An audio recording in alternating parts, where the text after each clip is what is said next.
Asante sana moderator wetu wa Presbytery kwa sababu ya ujumbe ambao umetufikia sisi wote vizuri. Kama kanisa, kama taifa, huo ujumbe umefika na tunajua ya kwamba our deputy president and our leaders are equal to that task and we are praying for them. Jina la Bwana lisifiwe. Tuombe. Bwana, tunapotafakari juu ya neno lako, twaomba ikupendeze kunena nasi katika jina la Kristo Yesu Bwana wetu. John Mbae ndilo jina langu, na nampenda Yesu kwa kuniokoa na kwa kunipa tumaini la uzima wa milele. Nilikuja na sehemu ya familia yangu, mke wangu na watoto wawili wa watoto wetu wako hapa, wanaweza kutupungia mkono wako pale. Asanteni sana. Nawaletea salamu za viongozi wenzangu wa kanisa, nawaletea salamu za kanisa lote, pia nawaletea salamu za kanisa letu la kule Marekani ambako nimekuwa kwa sababu ya the General Assembly. Pokeeni salamu zao zote katika jina la Yesu. Tumekusanyika hapa leo kwa sababu ya zoezi muhimu sana la kutoa shukrani kwa Mungu, kusherehekea miaka 32 ya huduma ya kanisa la PCEA hapa Kayole. That is why we are gathered here today. And some people may be tempted to ask, katika mazingira ambayo tuko, kweli watu wana sababu ya kusherehekea? Kwa sababu kwa hakika tuna mambo mazito sana ambayo yanatuzingira. Tumekuwa na visa hapa na pale vya watoto wetu ambao wameshiriki kuharibu mashule yetu kidogo, na tunaendelea kuwashauri na tunaendelea kuwaombea. Tumekuwa na changamoto especially maeneo ambayo tuko ya kupoteza watoto wengi sana, na sisi tuna huzuni sana kama kanisa, kama jamii, kwa kuona ya kwamba kuna watu ambao hawana utu, wanatumika kuangamiza, kuwaua watoto wetu. Tuna huzuni sana. Tuko na changamoto za vijana wetu, na kabisa ni changamoto ambazo tunaziona na ujumbe wao umefika kwetu sisi wote. Tuna changamoto kubwa na ambayo our deputy president ameshiriki sana katika kupigana nayo, ya ulevi na madawa ya kulevya katika nchi yetu. Na tunaendelea kumuombea na kuombea wale ambao wanapigana na janga hilo katika nchi yetu, kwa sababu ni lazima tuokoe nchi yetu kutoka kwa maovu yote. Therefore, some people may be tempted to ask, at such an environment, do we have the luxury of celebrating? But I'm here to say and to advocate that tunapoangalia mambo ambayo yanatuzunguka leo, tunapowaza na kupanga juu ya mambo ya kesho, pia ni lazima tuangalie nyuma, tuone kule Mungu ametutoa. Kwa sababu kujiona hapa kwetu leo ni ishara tosha ya kwamba kuna mahala Mungu ametutoa, kuna mambo Mungu ametutendea, ili mawazo yetu yasijawe kabisa na uovu na kilio na majonzi, kwa sababu ni lazima tuishi leo. Tusipoishi leo, nafasi ya kuishi leo, hatuwezi kuishi kesho. Kwa hivyo ni lazima tuishi leo miongoni mwa yale mambo yote yako. Nimeona tukiwa tumeenda kwa mazishi, tukiwa na majonzi na huzuni sana, lakini pia katika hiyo mazishi bado unakuta kumepikwa. Bado unakuta kumefanya nini? Kumepikwa. Na ikifika wakati wa chakula, unasikia mtu akisema mimi nataka mchele, mimi sitaki kukunywa chai yenye ina majani, sitaki kukunywa hii nyingine. Na tumekuja mazishi, lakini pia ni lazima tukule. Ng'ombe za hiyo familia ni lazima zipewe majani siku hiyo, ni lazima zikamuliwe, maisha ni lazima yaendelee. Kwa hivyo wana Kayole, tuko hapa kuungana nanyi katika ibada hii speciali ya kuangalia nyuma na kusema ya kwamba kama wana Kayole kuna mahala Mungu ametutoa, na kuna mambo ambayo ametutendea Na pia kuna mambo ambayo ametenda kutupitia sisi tukiwa PCEA Kayole. Ujumbe wa siku hii kichwa chake ni the power of reflection. The power of reflection. Masomo yetu mawili from 1 Samuel and from the Gospel according to St. John. In the first book, we see Samuel pleading with the Israelites. Maana walikuwa wamefanyika watu wa kuchekwa siku zote na kuteswa na Wafilisti. Na walikuwa wanachapa, wanaibishwa. Na ikafika siku wakaenda kwa Samueli wakamuomba awaombee. Na Samueli akawaambia, kama nitawaombea, kama nitamuita Mungu kwa ajili yenu, na waomba kwanza muondoe miungu ambayo iko miongoni mwenu. Na Waisraeli wakakubali, wakatoa miungu ambayo ilikuwa miongoni mwao. Naye Samueli akaenda mbele zake Mwenyezi Mungu kutoa dhabihu. Na alipokuwa anatoa dhabihu, Wafilisti wakajisanya, sasa wakakuja kuwavamia Waisraeli.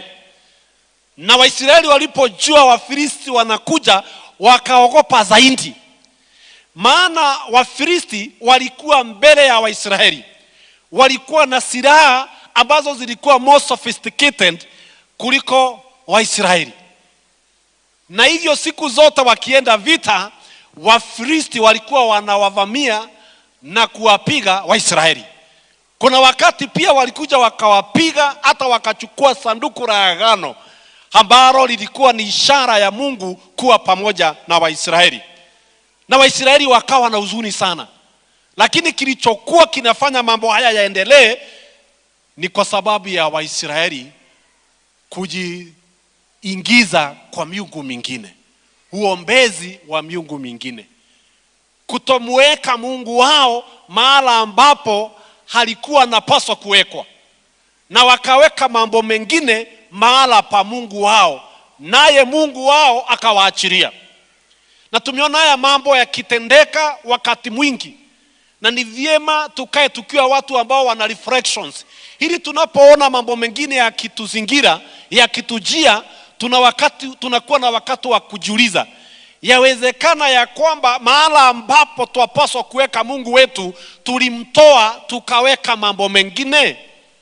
Katika familia zetu yawezekana kuwa mahala ambapo tulipaswa kumweka Mungu tulimtoa tukaweka mambo yetu.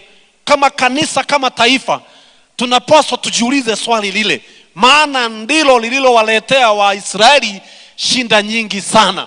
Lakini waliposhauriwa na Samueli, wakaambiwa ondoeni miungu ambayo iko miongoni mwenu, naye Mungu atawasikia. Na walipotii na wakafanya hivyo, kwa hakika Mungu aliwasikia na akawapigania na akawapatia ushindi. Na alipowapatia ushindi, Samueli alichukua njiwe. Nina hakika moja hilo lilikuwa limekamilika.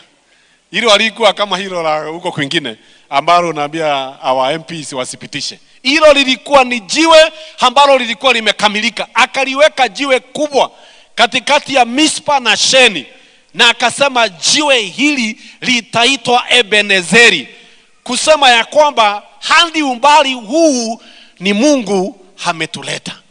Tumekuja siku ya leo kama Wanakayole tuweke jiwe la shukurani, jiwe la maombi. Tumesimamisha ibada hii kwa sababu ya hilo jambo moja, kuambia Mungu wetu, for 32 years you have brought us. Kwa miaka hii umetuleta. Wale ambao wako pamoja nasi, ambao walikuwa hapa miaka hiyo, kabla hata hii kanisa haijakuwa, wanaweza kutupatia historia ya yale mambo ambayo yameendelea na kazi ambayo imefanyika. Ukikuja hapa leo, kanisa hili linahudumia the society around here, kupitia kwa shule, kupitia kwa hospitali, kupitia kwa sako, kupitia kwa college, kupitia kwa kuwapatia neno, kuondoka nje kuwahudumia wale ambao watu wako na mahitaji. This church, our deputy president, is doing a lot within this community that really needs this church. And that is the reason why we are here today. Because we need to thank God. Lakini si hivyo tu. Tunapoangalia somo letu la Injili ya Yohana, tunamwona Mariamu akikuja na chupa ya manukato iliyokuwa ya gharama kubwa sana, na anamwagia Yesu, anampaka mafuta. Hadi wanafunzi wa Yesu wenyewe ambao wangefurahia kitendo hicho cha kumpaka Yesu mafuta wakati alikuwa karibu kwenda kuuliwa, ambao wangefurahia, tunawaona wakihuzunika. Maana mafuta hayo yalikuwa ya bei ghali sana. Yalikuwa ni kama mshahara wa mtu wa mwaka mzima, na hayo mafuta ndiyo ambayo Mariamu alimwagia Yesu. Ni vyema tujiulize kwa nini Mariamu afanye hivyo. Ni vyema kujua ya kwamba Mariamu ambaye anafanya hivi, yeye mwenyewe alikuwa mtu amepagawa na mapepo. Ukisoma Injili ya Marko sura ya 8 aya ya 2, utaona ya kwamba huyu Mariamu alitolewa pepo 7 na Yesu. She was delivered of 7 demons by Jesus. Na unaweza fikiria, ujiulize, mtu ambaye ana mapepo 7 alikuwa mtu wa aina gani? Ni lazima alikuwa msichana bure sana katika jamii, kwa kukuwa amejawa na mapepo aina mingi sana. Lakini Yesu alimhurumia, akamtoa hayo mapepo. Na si hivyo tu, huyu Mariamu, na kumeandikwa vizuri sana katika Injili ya Yohana 12, ndiye ndanda wa Lazaro ambaye alikuwa amefufuliwa. Mtu ambaye ana ndugu yake aliyekuwa amempenda na akakufa, alafu Yesu akaja akamfufua. Mariamu ndio maana haoni gharama ya mafuta ambayo anapaka Yesu. Haoni hiyo gharama, akijilinganisha na yeye alikuwa nani, yeye alitolewa wapi, akikumbuka familia yao iliyokuwa na majonzi, iliyokuwa na maombolezo, iliyomzika ndugu yao siku 4, na siku hiyo ambayo Yesu alikuwa amekuja, Lazaro aliyekuwa amefufuliwa, na ndivyo tumesoma pia yeye alikuwa ameketi kwa meza akikula. Jina la Bwana lisifiwe. Kwa hivyo kwa Mariamu hakuwa anaona gharama. Nina mafunzo 3-4 ambayo ningetaka tujifunze siku ya leo. Na funzo la kwanza ni ya kwamba sin is our greatest enemy. Dhambi ndio adui yetu aliye mkubwa. Sababu iliyokuwa inawafanya Waisraeli wateswe, na wateswe sana na Wafilisti, ni kwa sababu ya kuwa na dhambi miongoni mwao. Na ni vyema niseme hapa siku ya leo, tutakapokuwa na dhambi miongoni mwetu, ni lazima tutateswa na mambo mengi sana. Ni lazima tutateseka, kwa sababu Mungu siku zote hajawahi kuwa pande ya wenye dhambi. He is never party to sin. Kwa hivyo tukijichanganya na dhambi, Mungu anatuondokea. Na akituondokea, mambo mengi sana yanatutesa.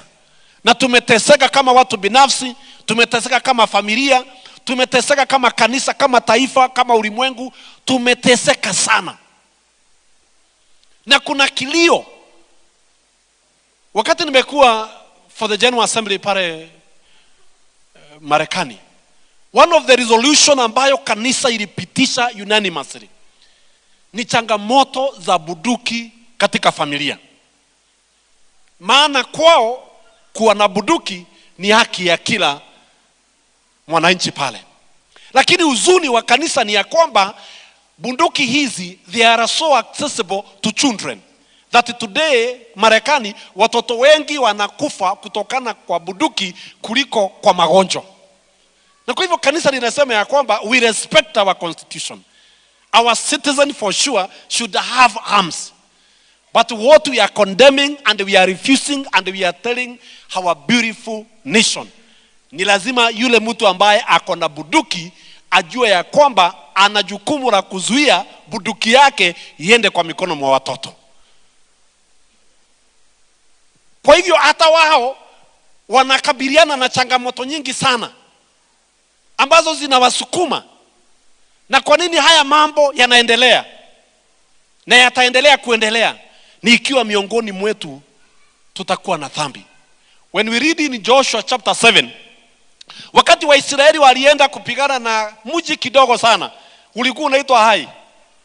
Joshua hakutuma kikundi kikubwa cha wanajeshi, alituma watu wachache sana, maana walikuwa wanaenda kupigana na very small town. Lakini aibu ambayo Waisraeli walionyeshwa ilikuwa mbaya sana. Na Joshua akamulilia Mungu sana, tushapigana na big towns na we have conquered them.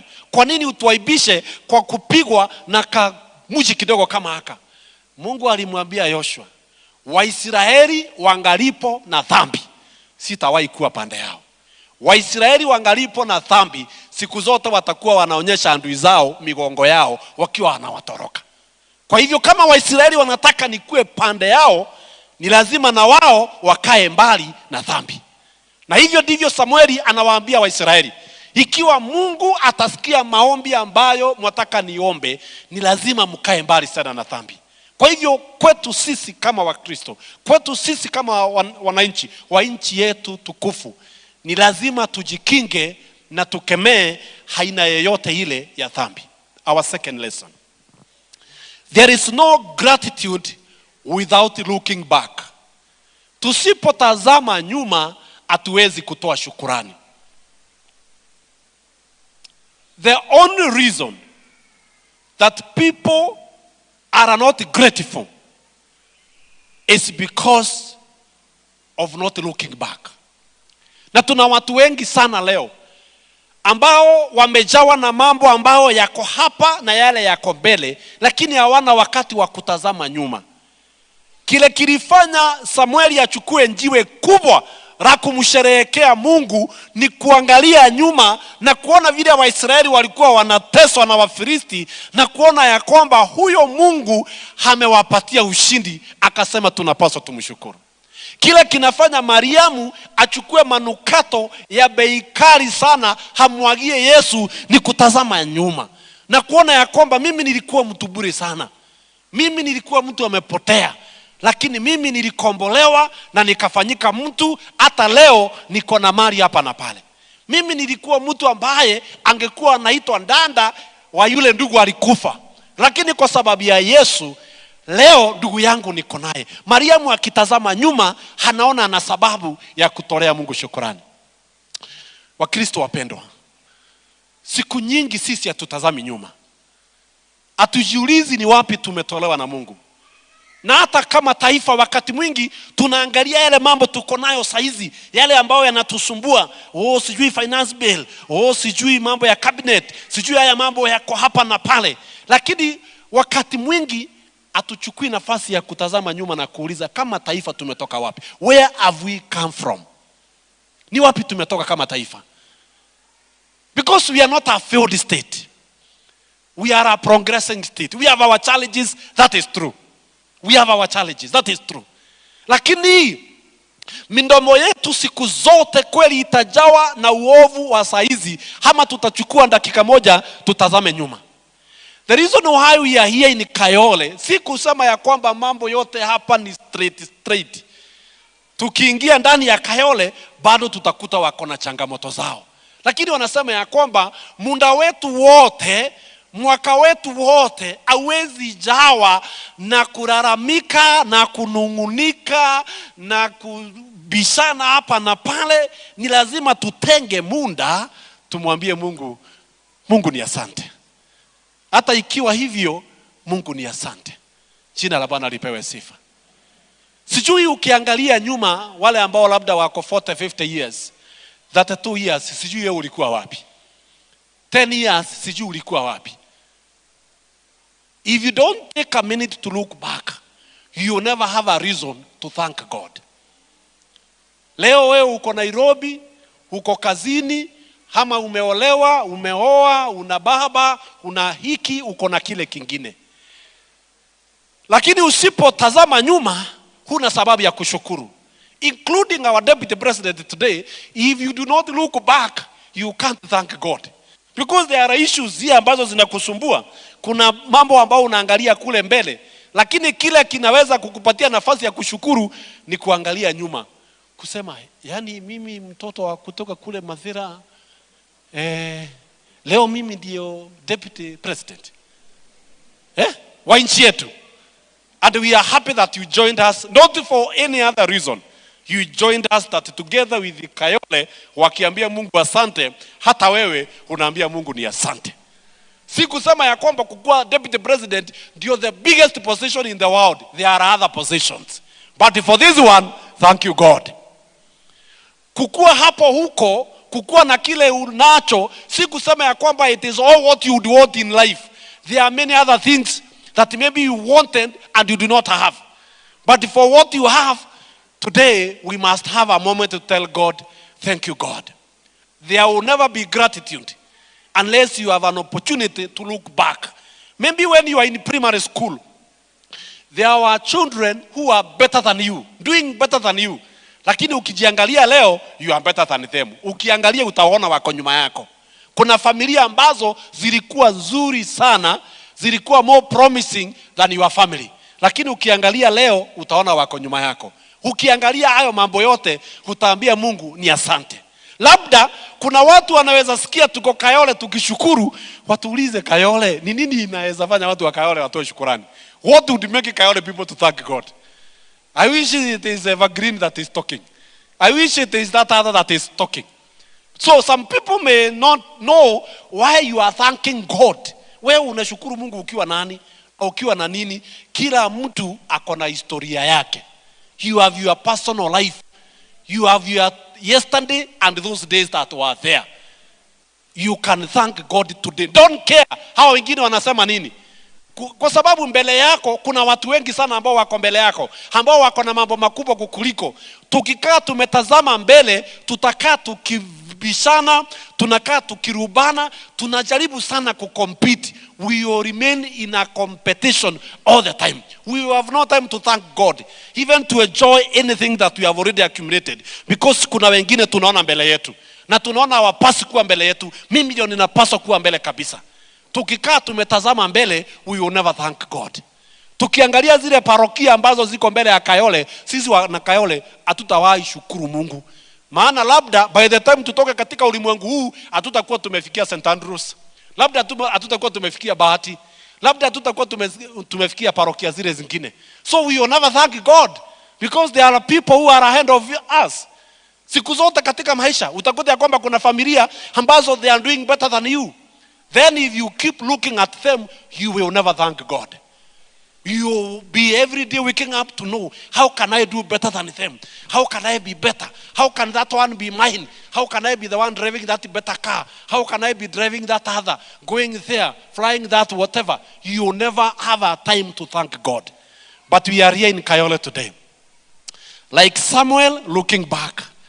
Like Mary looking back. And saying, for where we have come, God, we thank you. Number 3, sincere reflection produces sacrifice. Ukitazama nyuma vizuri, with sincerity, ni lazima utasikia ya kwamba kuna sababu hata ya kutoa dhabihu, hata ya kutoa sadaka. Hivyo ndivyo tunaona Mariamu akifanya. Baada ya kuangalia nyuma na kuona kule ametolewa na Mwenyezi Mungu, kuona kule Yesu alimtoa, yeye anatoa manukato ya gharama kubwa sana. Na anasema hata haya manukato isingekuwa ni huyu Yesu, singekuwa nayo. Kwa hivyo ana wakati wa kuangalia kile ako nacho, akiangalia nyuma anasema ya kwamba I must set aside. And therefore I'm inviting us today to a sacrifice as a show of our reflection. Ni lazima tutoe dhabihu siku ya leo. Dhabihu ya aina moja ama dhabihu ya aina ingine. Maana tusipofanya hivyo, basi hatutakuwa kama Samueli, hatutakuwa kama Mariamu. Twamuona Daudi Akiuliza, what shall I render to the Lord? In Psalm 116, what shall I render to the Lord for all his goodness to me? Because God has been good to us. Sisi wenye tumekusanyika hapa leo, we are not in hospital beds this morning. We are not. We are in the church. We have some peace around this place. Kuna mataifa ambayo hayana amani. Part of the shukurani ambazo nilipewa Deputy President, nikiwa kule Marekani nilikuwa nasikia kama mimi pia ni kiongozi wa nchi. Maana nilikuwa na commissioners from Haiti. And so whenever they learned that there is somebody from Kenya, they really came to thank me. Ya kwamba sisi tumewapatia askari waende at least wakawasaidie. Kwa hivyo siku zote tukionana na wao walikuwa na thank you so much, you are so good to us. Kuna watu ambao hawana amani. Wako mbali sana kuliko pale sisi tuko siku ya leo. Kwa hivyo tuna sababu ya kuangalia nyuma na kusema ya kwamba we need to thank God for something. Ni vyema ujiulize katika maisha yako, katika familia yako leo.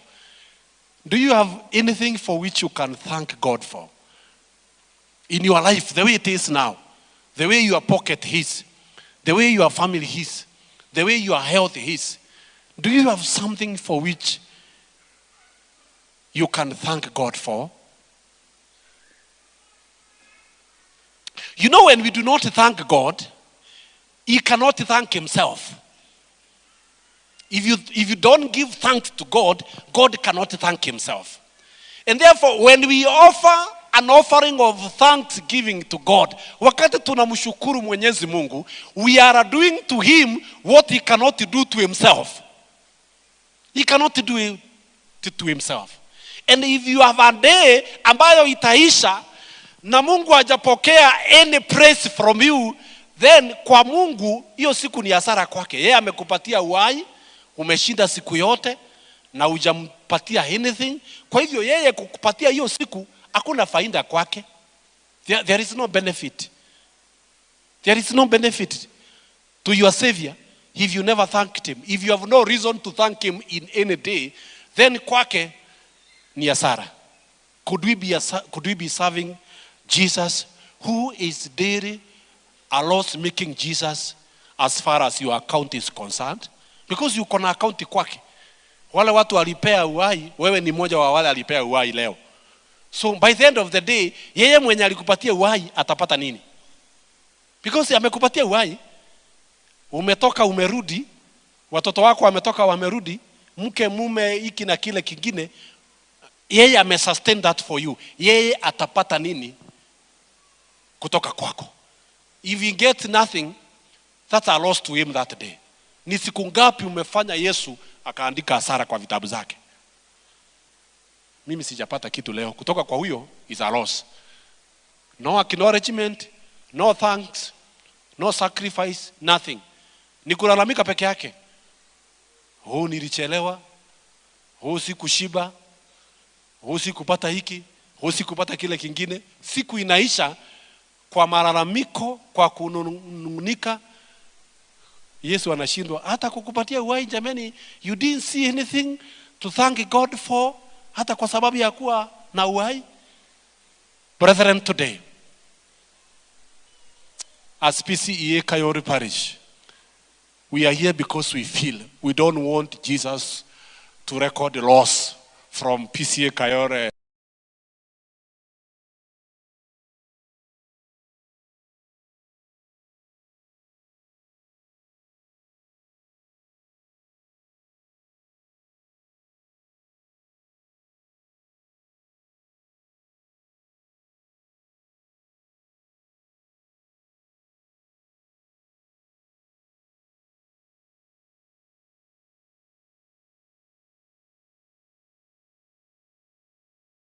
parish this year. Tunataka record to God. So never take the goodness of the Lord for granted. Because wakati mwingi tumetendwa mema, lakini hatujayachukua hayo mema kwa umuhimu wowote ule. Na kwa pamoja tunaweza kuvunja milima. Tunaweza kufanya mambo makubwa sana. Ni kweli kama taifa tuna changamoto zetu. But the only secret to overcome all these challenges is when we come together, is when we reason together. When things were so tough, God through Isaiah called the Israelites and told them, come, let us reason together. Come, let us reason together. And we are happy that the leadership of our nation feels that we needed to ask ourselves some few questions. And you know, when we invite dialogue, we open our hearts. We say we are ready to accommodate. We are ready to listen. We are ready to give and to take so that we can have a common stand and go forward. And that's an image that should be taken by every family, by every institution. That when things go wrong, then we cannot maintain our strong stand. We must be willing to compromise so that we find a ground yenye itatupeleka mbele. We have a nation that we love. We have a nation with refugees. So if we destroy this nation, in fact wale watu watatupiga mawe wakiwa wa kwanza ni the refugees who are in this country. So nyinyi mkiharibu hii nchi tumetorokea, mnataka tuende wapi tena? Tumekuja kwenu kwa sababu kwenu ndio tulikuwa tumeona kama kuko na tumaini. So mkivunja hilo tumaini, so how do you want us to be now? Tukienda, I don't know, wasomi wako hapa, if a refugee goes to another country na kule alikuwa refugee, sijui jina lake linakuwa gani? I don't know the name of the refugee. Unajua alitoka kwao akakuja kwenu, sasa akawa ni refugee. So akitoka kwenu kukue na shida aende nchi nyingine, bado kizungu yangu sijajua hiyo vocabulary. Hiyo term sijajua ni gani. So church, nation, leaders, we have a responsibility to jealously guard the peace that we have. We must together build this nation. We must point out to what that is not going on, wherever it is not, but with love. And with the thoughts of building, not destroying. Because we need what we have. We need to protect what we have. And as a church, we are ready to be part of this process by all means possible. We are ready to be part of this by all means possible. But all in all, we are here today. That like Samuel, we tell God, you are Ebenezer. Ni wewe umetuleta umbali huu. Kwa hivyo kwa dakika moja nitauliza tusimame sisi wote. Because I want you to have a minute of reflection.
I want you to have a moment of reflection.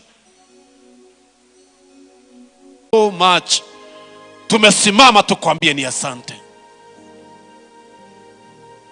Tumesimama kama Samueli siku ya leo. Tukwambie umbali huu ni wewe umetuleta. Pokea shukrani zetu. Tumesimama kama Mariamu siku ya leo tukutolewa dhabihu la kusema ya kwamba wewe ndiwe Mungu. Pokea shukrani, pokea sifa zetu. Tukushukuru kwa sababu ya taifa letu. Umetuweka katika nchi yenye mandhari mazuri.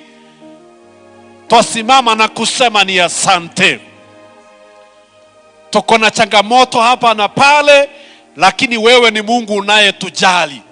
Uliyewashindania Waisraeli dhidi ya Wafilisti, tuomba utushindanie dhidi ya yale mambo ambayo yanatuletea ugumu. Kule Bwana tumeweka miungu mingine, siku ya leo katika jina la Yesu tunaikana miungu hiyo, tunaikataa miungu hiyo, tunailaani miungu hiyo na kukukubatia wewe kama Mungu wetu peke yako. Na tunakuomba Bwana utuhurumie. Hurumia watoto wetu ambao wanakumbwa na magumu mengi sana katika maisha yao. Wewe ndiwe Mungu wao, wahurumie. Wanaoendelesha uovu, Bwana tunawaombea wewe mwenye nguvu uwageuze. Uliyemgeuza Sauli hata alipokuwa amejitoa kutenda uovu, ukamgeuza na ukamfanya mhubiri. Hata walio waovu sana kuna uwezo wa kuwabadilisha. Ni ombi letu katika jina la Yesu, huwabadilishe Mungu wetu. Kule ambako hatuna maelewano, wewe ndiwe Mungu ambaye umekuwa kielelezo chetu. Uliwaita Waisraeli ukawaambia kujeni tujadiliane. Wewe ni Mungu unayewaita watu wajadiliane. So even today we pray for a spirit of dialogue and reconciliation and consensus building, ili tuweze kujenga nchi yetu. Kule tuko na changamoto katika mashule yetu, tunaombea watoto wetu na waombea shule zetu. Kule kama viongozi tuweza kuwa ya kwamba tumekataa kuyafanya yafaayo, tuzungumzie Bwana. Njia zako za kuzungumzia watu wako ni nyingi, tuzungumzie siku ya leo. Uvunjavunje mioyo yetu, uifanye mioyo miororo ya kujaribu kutafuta mapenzi yako na kuyatenda. Asante sana kwa miaka 32 ya Kayole. Wanapoanza safari ingine mpya, twaomba Bwana kwa sababu ya kukushukuru siku hii, Bwana uwakirimie baraka nyingi. Hili maono yao Bwana ukutane nayo, mapenzi walio nayo ya kuendelea kuhudumu, kuwaita wengi wakujue, ya kuhudumia jamii kupitia shule, kupitia hospitali, kupitia sako, kupitia the college na njia zingine nyingi, kujaribu kutafuta amani na maendeleo katika maeneo haya. Tuombea kanisa hili, mchungaji wetu, wazee wa kanisa, mashemaji, viongozi wa vikundi na waumini wote, tunawaombea. Tufanye kiungo kimoja kinachokupenda, hili siku zote tuimbe wimbo wa ushindi. Hata wakati tutakutwa na mazito, siku zote tufahamishe, you are there always for us. Wala waweza kuwa wana mazito hata katika familia yao, katika afya zao, we pray for them that in you today they may find hope. Hear all these our prayers, for we ask them in the name of the Father, the Son and the Holy Spirit. Thank you. We can take our seats.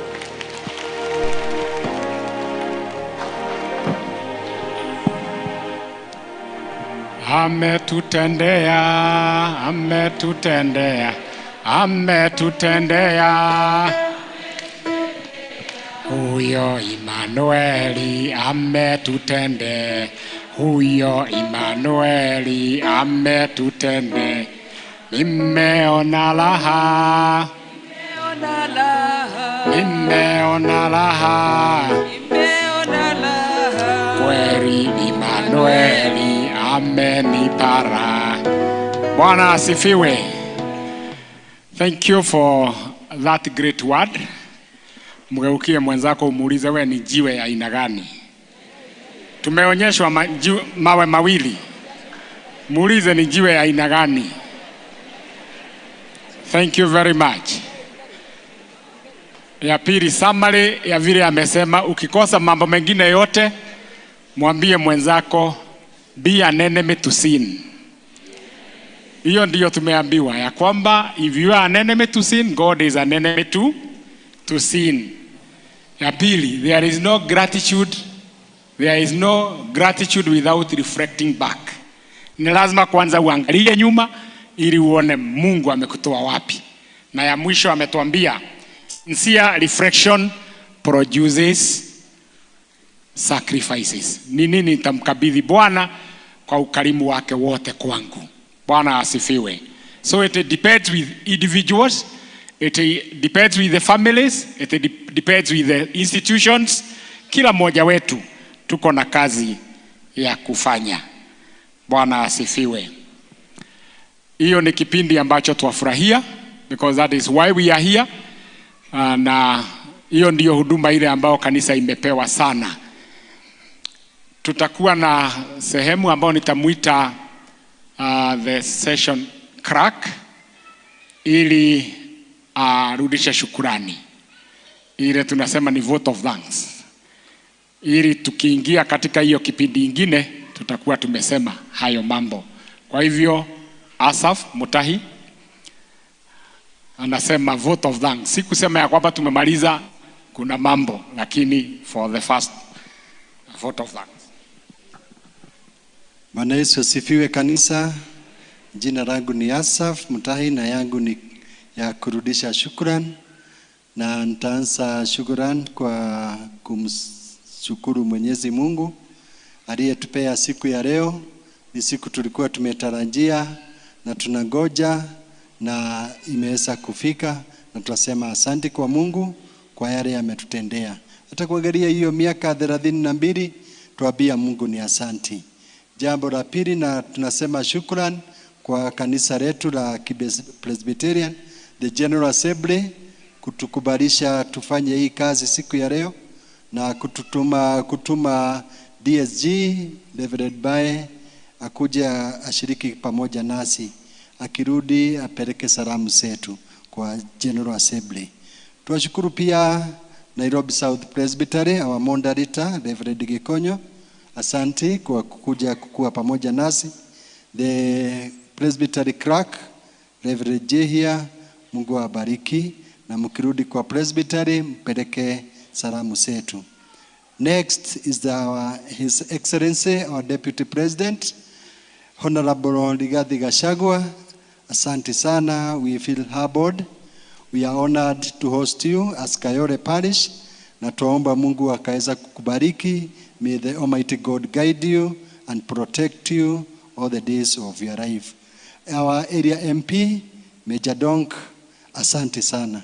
Wakati wote tukikuita kama Kayole Parish unapatikana na unatupeleka mahali tunataka. Asante sana. Our area MCA na MCA wote wa Kayole Bakasi Central, asante sana. Member wetu MCA Jeremiah, asante sana.